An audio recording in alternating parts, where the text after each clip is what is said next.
Arif berkongsi. Assalamualaikum. Waalaikumsalam. Saya Arif ingin berkongsi satu pengalaman yang berlaku. Sekiranya ini dari apa yang beliau pelajari lah setelah mendapat gangguan ini berlaku di luar rumah beliau. Saya ni tinggal di kawasan Tampines dan kadang-kala pada waktu malam isteri saya akan beritahu saya dia akan dengar bunyi orang bersiul. Bunyi orang bersiul ataupun whistling di luar rumah kami, iaitu di kawasan koridor rumah. Dan pernah isteri bertanya kepada jiran sebelah rumah kami, tapi jiran tidak pernah pun terdengar bunyi siulan pada waktu malam. Hanya isteri saya sahaja yang terkena gangguan. Dan agak menakutkan nak bila saya tidak ada di rumah, saya bertugas shift malam, waktu itulah isteri akan terkena gangguan.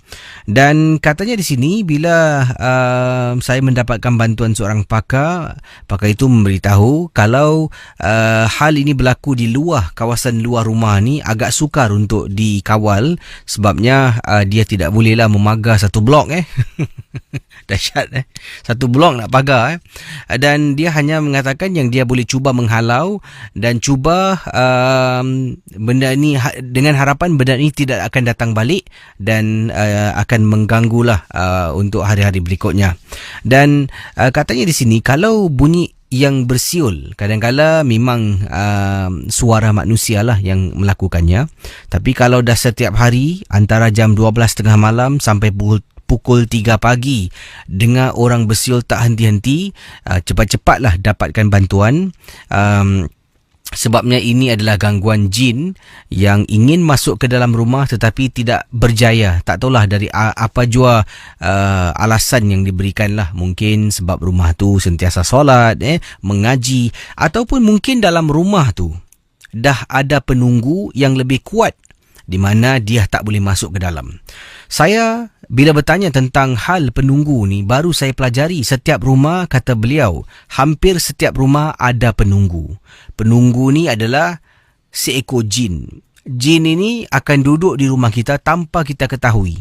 Dia tidak akan mengganggu, melainkan yang akan mengganggu kita tu yang dihantar ataupun yang ikut kita pulang dari ke rumah daripada tempat-tempat yang kita kunjungi. Sebab tu setiap kali kita nak balik rumah, kita disuruh beri salam, langkah kaki kanan dan sebagainya lah, membaca doa dan sebagainya.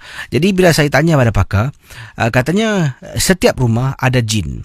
Jadi bila jin yang dekat luar ni tidak begitu kuat, yang dalam rumah, penunggu dalam rumah ni lebih kuat daripada di luar, dia tak dapat masuk, dia cuma berliga-liga di luar rumah sahaja. Tapi ada kalanya juga rumah tu tidak dimasuki oleh makhluk jin ataupun anasir-anasir dari luar ni tak boleh masuk ke dalam, sebab macam biasalah orang Islam yang solat sentiasa mengaji, rumah tu sentiasa kedengaran azan berkumandang. Jadi itu antara faktornya. Wah, KC saya nak berkongsi dengan pendengar, mungkin dalam rumah KC ke rumah pendengar-pendengar yang sedang mendengar pun ada jin. Saya pun terbabit. Jadi terima kasih kerana berkongsi lah entah benar ataupun tidak, tapi itulah yang dijelaskan oleh seorang pakar, di mana beliau telah pun mendapatkan khidmat pakar tersebut lah, pakar perubatan.